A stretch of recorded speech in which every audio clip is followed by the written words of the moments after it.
Bonjour à tous. Dans le cadre de cette deuxième présentation sur les algies périnéales, de quoi parle-t-on? Nous allons nous intéresser à la névralgie clunéale inférieure et à la névralgie pudendale. Au cours de la précédente présentation, nous avons insisté sur cette notion de sensibilisation qui peut être à l'origine de douleurs indépendamment de toute lésion, mais qui peut être également associée à une lésion, ce qui est le cas dans le cadre des névralgies clunéales et pudendales. Nous avions également évoqué les coccyx, mais que nous aborderons au cours d'une prochaine présentation. Donc la symptomatologie qui nous intéresse aujourd'hui, c'est la névralgie pudendale et la névralgie clunéale inférieure.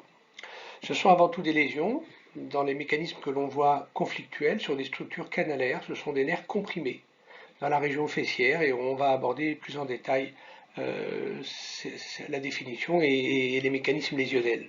Mais ce sont des lésions qui sont associées par leur présence, leur pérennité, leur intensité à une sensibilisation de la région.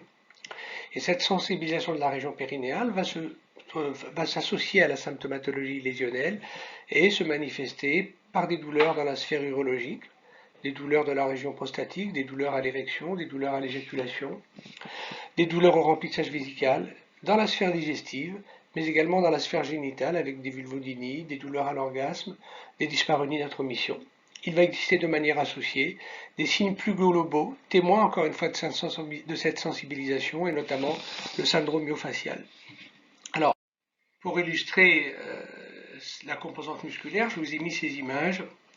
Vous avez en haut deux images de part et d'autre de la ligne médiane qui montrent principalement un muscle qu'on appelle le muscle releveur de l'anus, qui est un muscle qui constitue le plancher du pelvis et qui réalise un véritable diaphragme étanche qui laisse passer et qui cravate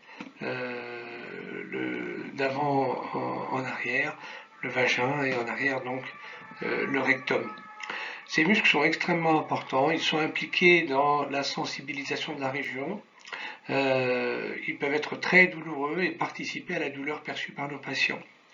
L'approche pour pouvoir soulager une composante des douleurs que perçoivent nos patients, la composante liée aux muscles, nécessite une rééducation. Comme vous pouvez le voir, c'est des muscles internes qui cravatent, donc ils vont nécessiter une rééducation plutôt par voie interne.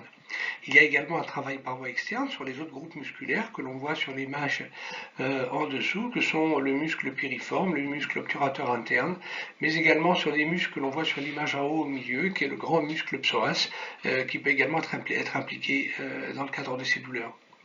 Donc c'était important de préciser la topographie de ces muscles pour que l'on comprenne mieux leur participation aux douleurs, qu'on répète cette notion de sensibilisation et le syndrome myofacial qui est un élément extrêmement important qui ne répondra peu ou pas au traitement médicamenteux mais qui répondra énormément à la rééducation si elle est ciblée.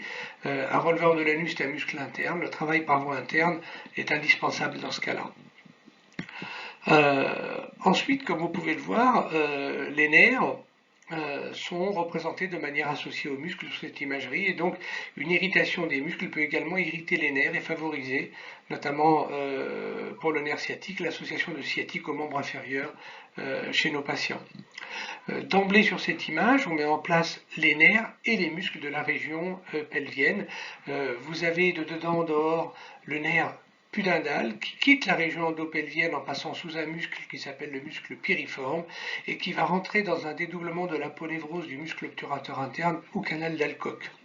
Ce nerf va se bifurquer, donner une branche qui va aller vers le clitoris ou nerf dorsal du clitoris ou vers la verge en fonction. Vous avez tout en dehors un gros nerf qui est le nerf sciatique et entre les deux, vous avez un nerf plus fin qui naît entre le nerf pudendal et le nerf sciatique qui s'appelle le nerf clunéal, le nerf cutané postérieur de cuisse qui va donner des rameaux qui sont des rameaux qui vont rejoindre l'ischion et des rameaux qui vont rejoindre le périnée mais de manière paramédiane. Ce sont les rameaux clunéaux inférieurs. Ils peuvent naître de ce nerf cutané postérieur de cuisse mais ils peuvent naître d'emblée au niveau du sacrum. On reviendra là-dessus plus en détail. Alors, notre domaine d'intervention va consister à prendre en charge la lésion, la neuropathie, mais également la sensibilisation de la région. On décrit comme neuropathie conflictuelle la névralgie pudendale et la névralgie clunéale inférieure qui peut, dans certains cas, être un diagnostic frontière avec le syndrome neuromusculaire de type piriforme. Enfin, nous allons insister sur cette nouvelle notion qui est la névralgie mixte, à la fois pudendale et clunéale inférieure, que l'on rencontre de plus en plus souvent chez nos patients et qui va nous amener dans notre stratégie à intégrer la prise en charge des deux syndromes conflictuels dans le même temps. Alors, on va commencer par les territoires d'énervation, puisque les territoires d'innervation sont les territoires où le patient va exprimer sa douleur. Le nerf pudendal est un nerf qui assure la sensibilité de la région médiane, anus, rectum, la région vulvaire, le noyau fibreux du périnée, donc cette bande de chair entre l'anus et les organes génitaux, le clitoris, la verge, le scrotum chez l'homme. Le nerf clunéal, c'est un nerf qui va assurer l'énervation plutôt en dehors. Donc ça va être les grandes lèvres, le sillon entre les organes génitaux et la racine de la cuisse, l'ischion, l'os sur lequel on s'assied, et le pli sous-fessier. On peut avoir aussi des irradiations sciatiques, puisque vous avez pu voir que le nerf clunéal inférieur naît parfois du nerf cutané postérieur de cuisse, et ce nerf cutané postérieur de cuisse peut être lui-même siège de compression. Alors, le nerf pudendal, il naît en endopelvien, il naît à l'intérieur du pelvis, et il va quitter le pelvis, il est barré pour descendre au niveau du périnée par ce muscle qu'on appelle le muscle releveur de l'anus qui réalise ce véritable diaphragme qu'on a décrit tout à l'heure. Et donc le nerf va devoir quitter la région pelvienne, passer dans la fesse, contourner ce plan musculaire et revenir dans la région périnéale. Donc il passe du pelvis vers le périnée. Dans ce trajet, il va passer sous le muscle piriforme pour quitter la région pelvienne et passer dans la région fessière, endopelvienne et passer dans la région fessière. C'est une première zone de conflit possible. Ensuite, le nerf va passer entre deux ligaments. Il va rétrocroiser le ligament sacro-épineux, il va passer en arrière de ce ligament, et pour des raisons de simplification, le ligament sacrotubéreux, qui est le ligament vert foncé, a été un tout petit peu décalé, mais le nerf va passer entre ces deux ligaments, en avant le ligament sacro-épineux et en arrière le ligament sacrotubéreux. On parle de pince ligamentaire, c'est la deuxième zone de conflit décrite dans le cadre des névralgies pudendales. Ensuite, le nerf va essayer de rejoindre la région périnéale en passant dans un dédoublement de l'aponévrose du muscle obturateur interne que l'on appelle le canal d'Alcock. Vous l'avez dans le schéma en vue postérieure en bas à gauche, où on voit le nerf quitter la région sous le muscle piriforme, c'est le nerf qui est le plus en dedans sur l'imagerie, rétrocroiser le ligament sacro-épineux, passer donc entre ce ligament sacro-épineux et les ligaments sacrotubéreux et donner deux branches, mais rentrer dans le canal d'Alcock, comme on peut le voir, c'est la ponévrose, ce dédoublement de la ponévrose du muscle obturateur interne. La névralgie pudendale, donc on décrit trois zones de conflit qui vont nous guider dans nos tests diagnostiques à venir. Une zone de conflit infrapiriforme, une zone de conflit en regard de la pince ligamentaire à l'épine ischiatique et une zone de conflit au niveau du canal d'Alcock. La définition, le diagnostic relève de critères que nous avons établis au cours d'une réunion en 2006 à Nantes et publiés donc en 2008. Ces critères sont indispensables au diagnostic. Ils sont en fait relativement simples. Le patient vient nous voir pour une douleur dans le territoire du nerf. Donc il a mal dans un territoire médian en fonction des territoires précédemment décrits. Il n'a pas de signe déficitaire. C'est quelque chose qui caractérise la névralgie pudendale essentielle à la différence du syndrome du cycliste où il peut avoir le périnée complètement endormi qu'on appelle le syndrome d'Alcock. La névralgie pudendale que l'on voit le plus communément possible, le plus souvent, n'a pas de déficit. La douleur présente comme caractéristique d'être conflictuelle et donc provoquée par la position assise. Quand il s'assied, il augmente sa douleur ou il provoque sa douleur. Les douleurs peuvent être majorées en position assise, soulagées sur le siège des toilettes, pour un temps équivalent. Ce sont des douleurs qui ont un horaire mécanique, qui vont s'aggraver au fur et à mesure de la journée. Ce ne sont pas des douleurs inflammatoires, elles ne réveillent pas le patient la nuit. Lorsqu'il est réveillé, c'est le plus souvent soit pour une autre raison à rechercher, soit c'est l'appui musculaire, la réaction musculaire qui peuvent être à l'origine de réveil chez nos patients. Lorsque tous ces critères cliniques sont présents, et ça, c'est important, parce qu'il faut que ces critères soient présents pour qu'on évoque le diagnostic de névralgie pudendale sur conflit canalaire. Et dans ces conditions, pour le confirmer, on va faire une infiltration test le long du trajet du nerf dans les zones de conflit que nous avons identifiées. Vous avez l'image à droite d'une infiltration d'anesthésiant au regard de la pince ligamentaire qui se traduit par cette image en lentille biconvexe de part et d'autre pour une infiltration bilatérale. L'imagerie est réalisée de manière systématique également chez nos patients, elle doit être normale. L'électromyogramme n'est plus réalisé dans le cadre du diagnostic, il ne fait pas partie des critères indispensables pour le diagnostic de névralgie pudendale. Là, je vous ai mis deux images. L'image anatomique, qui est voilà, le territoire du nerf pudendal, c'est l'image au milieu qui va du milieu de l'anus jusqu'au niveau de la verge. Et vous avez à droite la représentation schématique d'un de nos patients qui présente également une névralgie pudendale. Et comme vous pouvez le voir, on va avoir à la fois le territoire neurologique que l'on connaît, mais également une partie des douleurs qui vont être beaucoup plus étendues, qui sont le résultat de la sensibilisation de la région. Donc, on a lésions et sensibilisation qui sont déjà présentes dans la description clinique de nos patients. Il est très important d'avoir cette réflexion dans la prise en charge d'emblée. Cette sensibilisation va se traduire par des signes complémentaires qu'on a classés dans le cadre des critères diagnostiques comme critères complémentaires et non indispensables au diagnostic, mais qui permettent de mieux comprendre la présentation clinique des patients, la notion de brûlure, de tiraillement, d'engourdissement, de décharge électrique, la notion d'allodynie, la sensation de corps étranger, la sensation de douleur à l'éjaculation ou de douleur à l'exonération.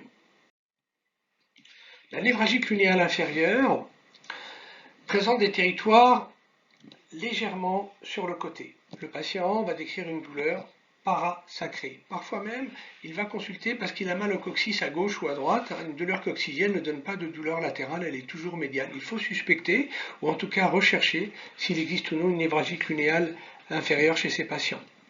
La douleur intéresse la région endo-ischiatique, la région parasacrée, elle va vers le splous fessier, elle peut irradier en avant comme un demi-cercle. Le patient décrit une douleur qui part de la fesse, qui trace dans le sillon génitocrural, qui passe donc par la grande lèvre chez la femme et qui remonte jusqu'à la partie inférieure de l'aine.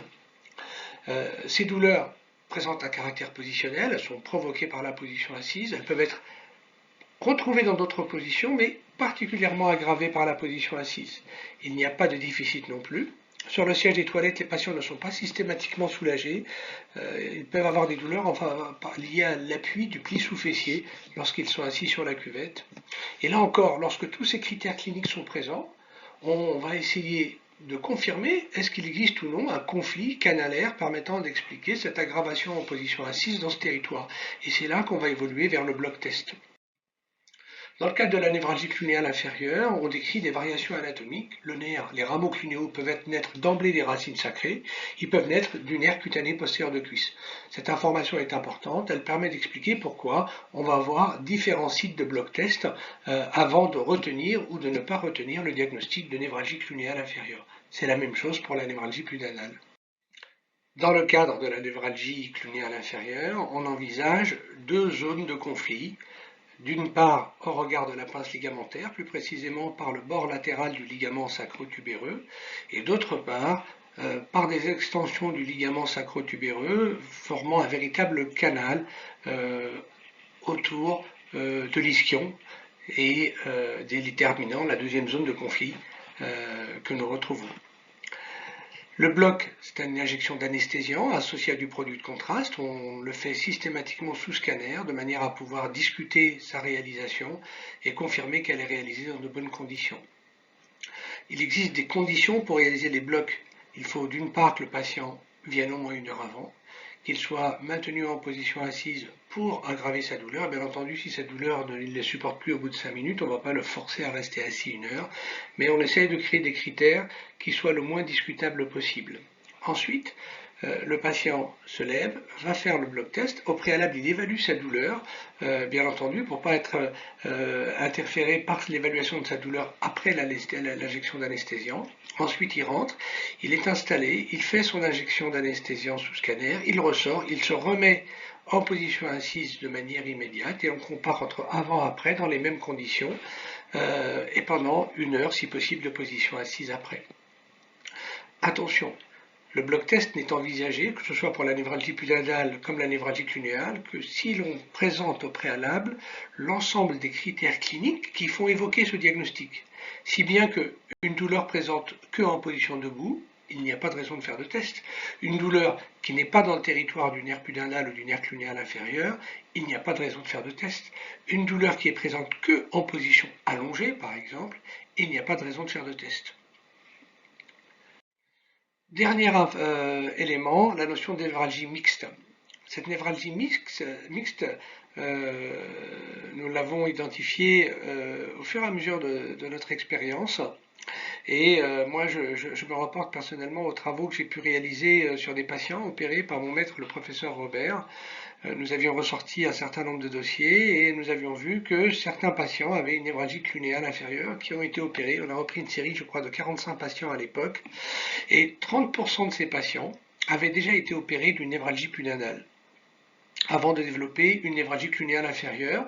La question qui se pose, c'est est-ce qu'ils avaient déjà cette névralgie, mais les douleurs médianes ont été améliorées, les douleurs latérales se sont révélées ou ont persisté et nous ont amené progressivement dans notre réflexion, et c'est ce que je fais maintenant depuis plusieurs années, à d'emblée libérer le nerf pudendal et le nerf clunéal au cours de la même approche.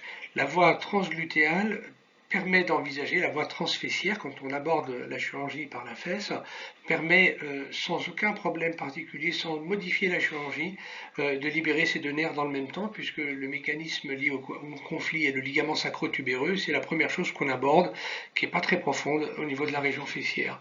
Je vous ai mis un schéma en haut à gauche, où vous pouvez voir en pointillé le trajet du nerf pudendal, en jaune continue le trajet du nerf clinéal, donc qui va quitter la région endoischiatique et qui va passer le long du bord externe de l'ischion et par conséquent être en dehors de la structure osseuse.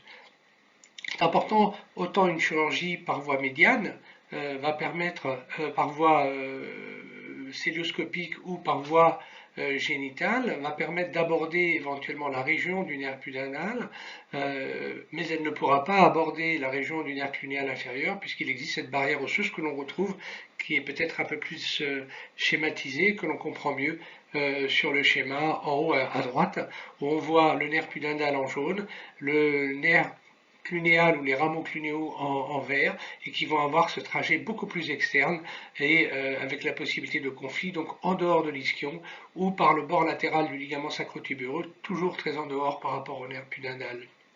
Si bien qu'au jour d'aujourd'hui, aborder et libérer le nerf pudendal doit nécessiter dans le même temps de contrôler et libérer le nerf clunéal inférieur pour améliorer le résultat de la chirurgie du nerf pudendal et ne pas méconnaître une névralgie clunéale inférieure associée.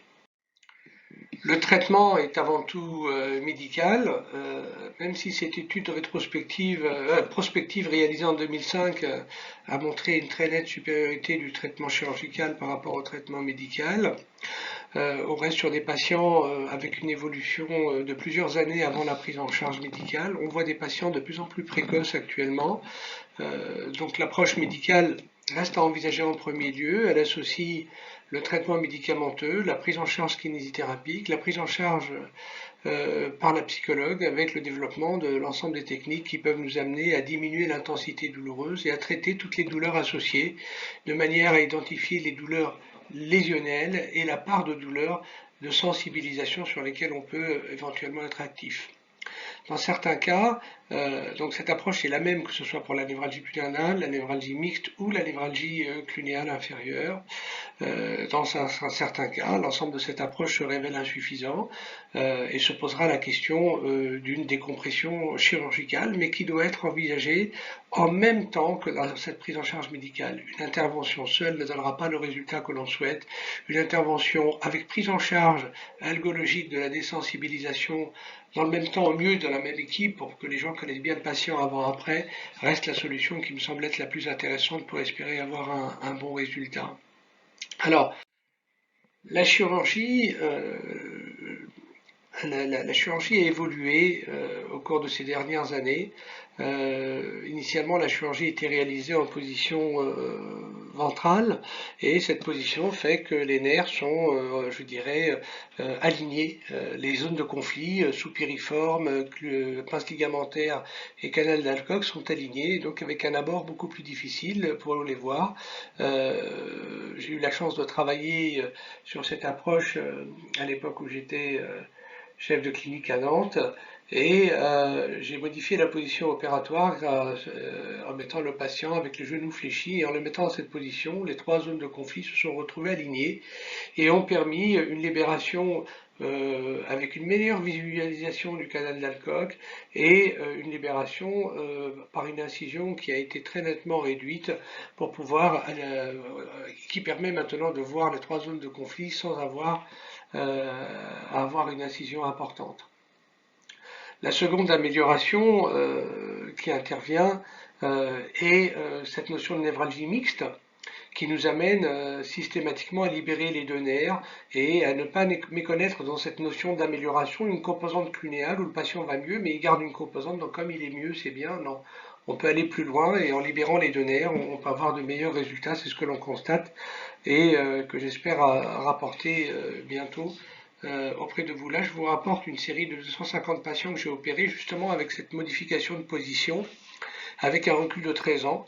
Il n'y a pas de récidive chez les patients. 70% des patients s'estiment améliorés. Alors, on a essayé d'objectiver cette notion d'amélioration. On a considéré trois critères, ou un gain de 3 points sur l'échelle de la douleur, c'est-à-dire qu'un gain de 2 points est considéré comme l'équivalent d'un placebo. Il n'est pas considéré comme positif. On a considéré, deuxième élément, une amélioration perçue de 50% en plus. Une amélioration de 40% a été considérée comme non améliorée chez nos patients. Enfin, on s'est intéressé de manière plus objective au gain, parce que le patient vient nous voir parce qu'il a du mal à s'asseoir, au gain de temps assis. On a vu considérer qu'un gain de temps assis d'au moins 1 heure était considéré comme une amélioration, qu'un gain de temps assis inférieur à 1 heure de plus que son état d'avant était considéré comme non amélioré. Si l'on considère ces trois critères, gain d'au moins 3 points ou amélioration perçue de 50% en plus ou gain de temps assis d'au moins 1 heure, on retrouve cela chez nos patients dans 70% des cas. L'amélioration nécessite du temps, il ne faut pas l'oublier dans le cadre des douleurs neurologiques, dans le cadre de la névralgie. Les résultats consolidés qu'on vous rapporte, c'est après au moins 1 an d'évolution, et donc avec un recul de 13 ans. Cette notion d'1 an est un élément qui nous permet de dire qu'un patient qui ne va pas mieux à 1 an n'ira pas mieux à 2 ans ou 3 ans ou 4 ans. Par contre, un patient qui va mieux à 1 an peut continuer à s'améliorer. Je vous remercie, et j'espère que cette présentation vous aura apporté des éléments et des éclaircissements sur la névralgie pudendale et la névralgie clunéale inférieure.